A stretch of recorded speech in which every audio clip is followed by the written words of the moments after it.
Salut à toi, c'est Rémi, j'espère que tu vas bien. Bienvenue dans cette nouvelle vidéo sur ma chaîne YouTube.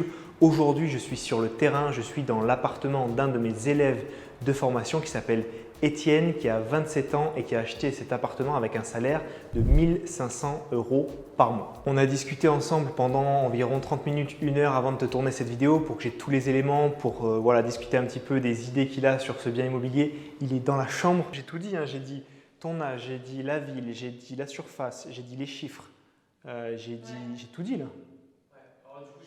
Parce que c'est un T2 ici, il n'a pas forcément envie de se montrer en vidéo, ce que je peux comprendre. Donc, je vais essayer de te donner toutes les informations, tout ce qu'il m'a dit, de te le retranscrire dans cette vidéo. Donc là, on est sur un T2 de 52 mètres carrés qu'il a acheté 67 000 € frais d'agence inclus. On se trouve dans la ville de Limoges. Je t'avais déjà fait une vidéo avec un de mes élèves, donc là, c'en est un autre qui a fait la formation et qui est justement dans cette ville. Pour la petite histoire, Étienne me connaissait sur YouTube et en fait, ce qui l'a fait passer le pas de rejoindre la formation, c'est qu'il a vu une vidéo où en fait, je suis allé interviewer une personne et cette personne, il la connaissait. C'était un ami à lui d'il y a quelques années et donc il s'est dit « Ok, c'est vraiment possible », il lui en a parlé et puis après, il a rejoint la formation. Donc aujourd'hui, on va te faire le tour du propriétaire de cet appartement comme j'ai l'habitude de le dire et de le faire. Et ce que j'ai fait, c'est que j'ai dit à Étienne « Attends » parce qu'il était devenu propriétaire, il m'a envoyé un petit message sur Instagram, il m'a montré les photos. Et ce que je lui ai dit, c'est « Attends » parce que le soir même, il était déjà avec son père en train de casser les cloisons, etc. Donc je lui ai dit « Attends, je viens dans la semaine pour essayer de te faire une vidéo avant travaux et après travaux. » Le but, c'est que tu vois vraiment l'évolution de cet appartement T2. Donc c'est une personne qui était à l'intérieur qui est malheureusement décédée. Donc après, ça s'est vendu. C'est aussi un des critères qui fait que, une des caractéristiques qui fait que l'appartement est moins cher et qu'on peut plus facilement le négocier parce que c'est dans son jus, parce que c'est vieillot, etc. Donc là, il a commencé les travaux avec son père et je vais te montrer un petit peu de quoi ça a l'air. Là, on se trouve dans la pièce principale. Il y avait une cloison qui était juste ici entre la cuisine et le salon. Donc là, il a fait tomber cette cloison. Mon conseil, c'est de mettre un faux plafond ici avec des spots parce que c'est très compliqué de remettre à niveau un plafond. En général, ça se voit toujours un petit peu. Donc, le plus simple des fois, c'est de faire passer ces câbles, mettre quelques spots et comme ça, on est tranquille.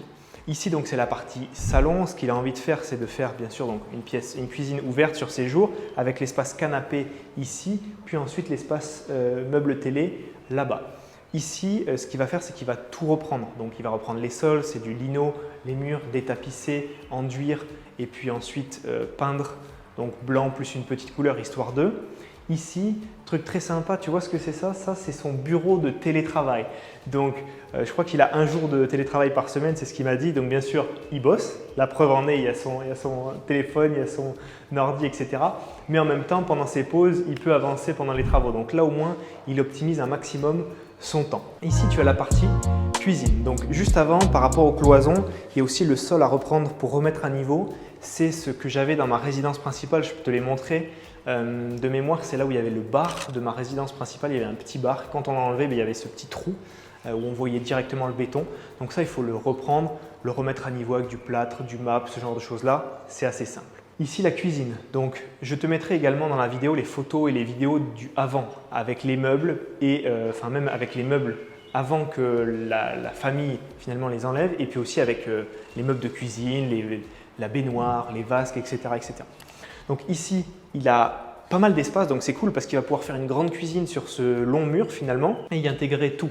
Parce que moi, j'aime pas forcément trop les cuisines, tu sais, où il y a des petits morceaux qui sont un petit peu rajoutés. Ici, au moins, c'est simple, tu pourras avoir tout de A à Z, donc le frigo, le plan de travail, le four, le micro-ondes, le lave-vaisselle, tout au même endroit et ce sera vraiment sympa pour la location. Son but, c'est vraiment de toucher une clientèle haut de gamme qui a les moyens de toucher un couple en meublé et de louer assez cher dans les 650 € par mois environ. On verra ça à la fin quand ce sera tout terminé. Mais je pense que c'est possible, mais il faut toujours amener de bonnes prestations. C'est toujours important de faire la part des choses et d'avoir le bon juste milieu. Après, c'est subjectif, ça dépend des goûts, ça dépend des avis personnels. Il y en a qui vont dire c'est pour de la location, mets du bas de gamme, mets du premier prix, achète sur le bon coin, etc. Il y en a qui vont en faire trop et qui vont mettre vraiment trop de travaux pour pas finalement louer si cher que ça. Il faut trouver le bon compromis pour que ça fasse un effet coup de cœur chez les gens qui viennent louer et qui puissent louer cher pour pas y avoir mis trop cher non plus de travaux. Dans la cuisine, on voit des petits restes, des trucs un petit peu vieillots comme ce lustre qui ne doit pas être jeune. Je pense qu'il est largement plus vieux que moi d'ailleurs. Ici, ce qu'il a fait, c'est qu'il a enlevé les carreaux de carrelage. Ça, c'est assez chiant à faire avec les barrettes de colle qu'on voit encore ici. Donc les évacuations ici, donc il a de la famille qui travaille dans la plomberie, donc ça va aller, ça sera plus facile pour lui. Les prises, les arrivées et sorties d'eau, ça pourrait être coupé tranquillement. Ici du coup, on est sur la cloison qui a été tombée. Il hésite encore ici pour voir ce qu'il va faire. Il m'a montré sur Cozy Casa, sur son ordinateur, le plan qu'il avait fait. Cozy Casa Home by Me, c'est toujours bien de se faire un petit plan pour avoir une idée de ce qu'on veut faire. Ici, il hésite. Moi, je lui avais dit de tout enlever, d'enlever tous les montants, les encadrures de porte pour avoir vraiment, en fait, quand on est à la porte d'entrée qui se trouve juste là-bas, une grande pièce de vie. Mais il me dit qu'il préférerait peut-être avoir un sas d'entrée. Ce que je comprends, c'est sympa aussi.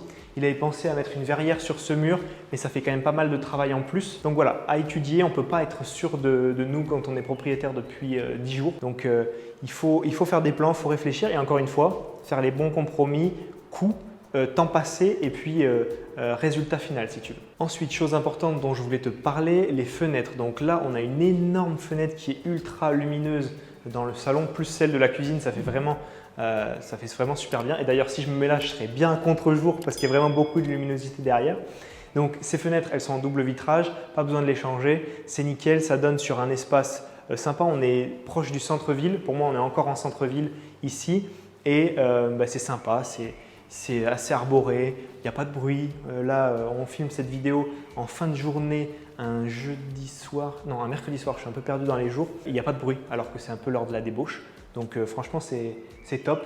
Donc cet appartement, il n'a pas de balcon, il n'a pas de parking. Si on veut, ça peut être des défauts, mais en même temps, ça permet d'avoir un prix plus bas et on va essayer de le louer cher. En tout cas, Étienne va essayer de le louer cher et on verra ça dans la partie 2. Ok, maintenant, on va continuer la visite. Donc, on va aller dans l'entrée.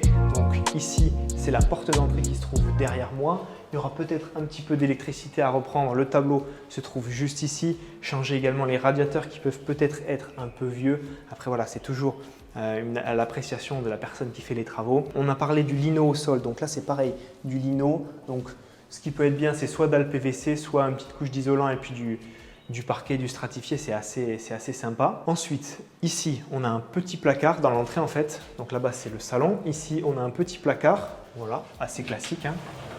Et en plus de ça, tu en as un beaucoup plus grand qui se trouve ici dans l'entrée toujours, mais qui va être cette fois-ci plus grand. Donc c'est assez sympa.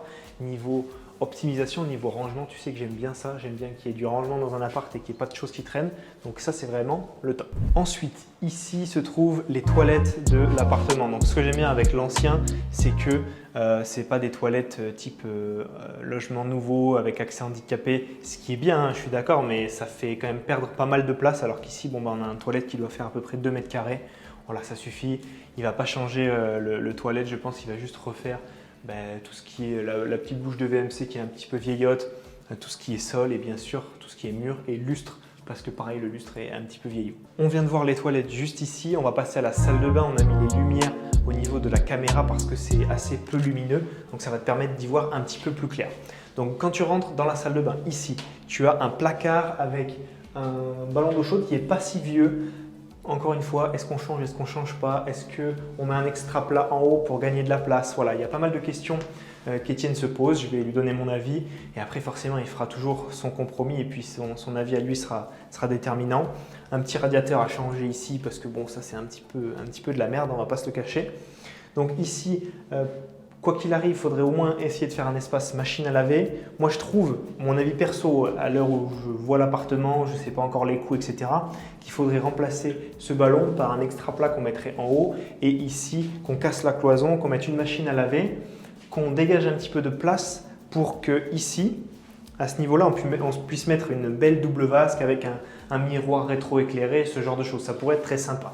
Après, c'est à chiffrer, il faut voir tout ça. Ici, il va changer le sol également, les murs. Il a commencé à enlever le carrelage de la douche, de la future douche parce que c'était une baignoire. Donc tout le reste, baignoire, gravat, etc. Il a amené déjà la déchetterie. Il en reste un petit peu juste ici. Donc ici, c'est exactement comme dans ma résidence principale lorsque j'ai fait mes vidéos, c'est-à-dire qu'il y avait une baignoire, il l'a enlevé, il y a le fil de terre qui traîne juste ici. Ici, il y a à peu près 80 par 180, non 80 par 160. Le plus simple, c'est de replaquer les murs pour faire passer les tuyaux à l'intérieur, de mettre une douche à l'italienne avec un fixe de 100. Par exemple, 100, il reste à peu près 60, ou alors 80, 90, peu importe. Ça, ce sera à lui de voir, mais ce sera nickel. Bac à douche et carrelé jusqu'en haut. Alors le carrelage, encore une fois, maintenant que j'ai un petit peu plus d'expérience, je me dis c'est pas forcément utile de mettre du carrelage imitation marbre par exemple ou des trucs assez chers. Par contre, ce que j'ai vu et que je pense faire dans mes prochains investissements, c'est de mettre du Dumawall type Leroy Merlin. Je crois qu'il n'y a que Leroy Merlin qui vend du Dumawall, il me semble. C'est comme des plaques PVC de sol, il n'y a pas de joint à faire, ça se clipse, c'est du plastique. Celui qui est imitation marbre blanc, je le trouve très bien. Ça se fait beaucoup plus facilement plutôt que de prendre un artisan qui peut coûter cher. Voilà, c'est des idées. En tout cas pour de la location, pourquoi pas. Mais même moi, pour ma résidence principale, pour pas trop que ce soit chiant à faire, si j'ai du carrelage, je recollerai peut-être par-dessus plutôt que de faire du carrelage qui va être beaucoup plus cher avec de grandes dalles, etc. Comme j'avais fait par exemple dans ma résidence principale. Donc pour résumer ici, une grande douche à l'italienne avec un fixe et puis on sort non, on sortira par là pardon parce qu'il y a les vasques ici. Donc le fixe il viendra ici. Ici on pourra sortir de la douche. Ici une grande double vasque avec un joli miroir, ce sera assez sympa, plus machine à laver. Et ensuite ici, voilà, ici machine à laver. Moi je tomberai la cloison. Voilà, c'est mes idées pour l'instant, ça peut évoluer et puis celles d'Étienne évolueront aussi. Et maintenant pour finir, on va aller dans la chambre de l'appartement qui se trouve juste ici. Là on est dans la chambre de l'appartement qui fait à peu près 11 mètres carrés. Il a commencé un petit peu son travail, c'est-à-dire qu'il a commencé à détapisser. Ensuite je lui souhaite bon courage pour le détapissage, l'enduit, etc. C'est vraiment très long, très fastidieux. Moi j'en ai eu ras la casquette de le faire chez moi dans ma résidence principale, mais forcément après ça donne un beau résultat. Ici, donc à peu près 10-11 mètres carrés dans ces eaux-là. Je lui ai dit de vérifier parce que là, il m'a dit qu'il n'avait jamais vu de fuite depuis qu'il y était. C'est vrai que c'est tout sec alors qu'il n'a pas fait un très beau temps ces derniers jours. Mais je pense que vérifier avec un artisan, ça peut toujours être bien. Ça pourrait être là-haut, mais ça ne prend pas l'eau. Est-ce que c'est le mur? Bon voilà, on réfléchit un petit peu à ça. Mais il vaut mieux faire voir ça à quelqu'un, ce sera forcément plus sûr et puis plus pratique forcément. Une grande fenêtre, donc toujours assez lumineux. Étienne pensait monter un placard avec une cloison, etc. Pour moi, ce n'est pas forcément idéal. Il vaut mieux mettre un placard type Leroy, Casto qu'on achète et puis qu'on monte en fonction finalement de la place qui reste parce que la tête de lit sera plus par ici. Avec le lit, les deux tables de chevet, il viendra par ici. Donc plutôt un petit bureau ou un dressing ici en fait, dans cette partie-là. Après les dressings, il en existe de 30 de profond, 50 de profond. Il faut voir, il faut commencer à aménager pour voir ce que ça va donner ensuite. Cet appartement a coûté à Étienne 67 000 €. Ça fait 86 000 € en tout d'emprunt avec les frais de notaire et les travaux. Il a emprunté sur 25 ans et il a des mensualités de 370 €. Il a emprunté à la caisse d'épargne et il a 2 ans de différé. Donc le différé, ça va lui permettre de faire de la trésorerie et quand il sera plus sous différé, c'est 370 € de mensualité. L'appartement, tout compris avec toutes les charges, va lui coûter à peu près 500 €. Donc il va sortir 500 € de sa poche pour que son bien fonctionne de manière classique, de manière normale. Et il souhaite louer ce bien 650 € par mois. Pour moi, c'est largement possible. Il faut faire les choses bien, c'est toujours pareil. C'est brique par brique l'immobilier, c'est une belle cuisine, c'est une belle salle de bain, c'est une belle rénovation, c'est choisir de bons locataires, de belles photos, etc. Donc ça, tu le sais déjà. Et donc, ça lui ferait sur son premier appartement en locatif 150 € de bénéfices nets par mois de cash flow dans ses poches après différé, après 2 ans où il va faire forcément plus que ça. Comme je t'ai dit, Étienne, il a emprunté avec 1500 € par mois de salaire, donc c'est pas énorme. Il a des fixes très bas, il a un peu de primes, mais c'est quand même pas énorme et ça reste. Le problème, c'est d'avoir un fixe bas. C'est le cas dans plein de métiers qui sont payés, on va dire, avec un salaire de base qui est bas et on donne un petit peu de prime, mais c'est quand même pas l'idéal pour emprunter. Il a réussi à avoir cet appartement sans apport. Il est en train d'en acheter un autre sans apport avec une personne qui avait un syndrome de Diogène. Donc c'est vraiment une poubelle. Il est dans un état catastrophique. Il l'achète 31 000 € pour 50 et quelques mètres carrés. Il y a énormément de travaux, du nettoyage, etc. Donc ça, je serais très heureux de pouvoir te le filmer aussi. Il est sous compromis en ce moment. Il est en train d'enchaîner. Voilà, il veut pas perdre de temps. Il a 27 ans, donc il est de mon année. Il veut en avoir au moins 3 en plus de sa résidence principale. Donc ici 1, celui syndrome de Diogène 2, il va en faire au moins un 3e avant ses 30 ans plus sa résidence principale. Donc là, il est sur une sacrée lancée. J'espère que cette vidéo t'a plu. Si c'est le cas, pense à liker la vidéo et puis à t'abonner à la chaîne pour recevoir les prochaines vidéos, dont la partie 2 qui va pas tarder à sortir sur ma chaîne YouTube. Ce que j'ai fait avant de terminer la vidéo, c'est que j'ai demandé à Étienne ses impressions sur ma formation et ce que ça lui avait apporté pour te les retranscrire. Il m'a dit de 1 que ça lui avait apporté énormément de connaissances sur l'immobilier, de 2 que ça l'avait beaucoup rassuré parce que c'est quelqu'un qui n'a pas forcément de base très confiance en lui, qui avait peur de passer le pas finalement. Donc assez rassurant d'avoir justement la formation. Et en même temps, le pendant de ça, c'est que je donne un petit peu des coups de pression à mes élèves. C'est-à-dire que dans les vidéos, le but c'est de passer à l'action, de ne pas rien faire. Et c'est exactement ce qu'il fait. Il passe à l'action ici, il passe à l'action dans un deuxième où il est sous compromis. Donc là vraiment, il est en train d'enchaîner. Donc je suis très content d'avoir pu l'aider. Je suis très content d'avoir pu l'aider. J'ai hâte de voir la suite de cet appartement. Bien sûr, je te le montrerai dans la partie 2. J'ai hâte également d'aller voir l'appartement qui est vraiment une poubelle ambulante pour voir vraiment le niveau déjà de travaux à effectuer, puis ensuite ce qu'il va en faire. Il y a vraiment énormément de choses à faire en immobilier, même quand on ne gagne pas beaucoup d'argent. Il y a énormément d'effets de levier, il y a beaucoup de choses à faire. Donc ça, c'est vraiment le top. Si tu veux faire la même formation qu'Étienne, tu auras tous les liens en description. Dans ma formation, on est là tous pour s'entraider, se tirer vers le haut. On n'est pas là à vendre du rêve et à dire que ça va être très simple et qu'en un claquement de doigts, on va devenir rentier. Tu me connais, ce n'est pas le but. On est honnête, on est sur le terrain et ça se passe dans la description. Si tu veux te lancer tranquillement et sereinement, j'ai créé 1 heure de formation tout à fait gratuite. Tu vas avoir un lien qui va s'afficher en bas de la vidéo. Tu auras simplement à cliquer dessus pour que ça t'apprenne les règles, les bases de l'immobilier. On se voit tous les deux de l'autre côté dans ton espace de formation privée. C'était Rémi, à très vite. Ciao, ciao.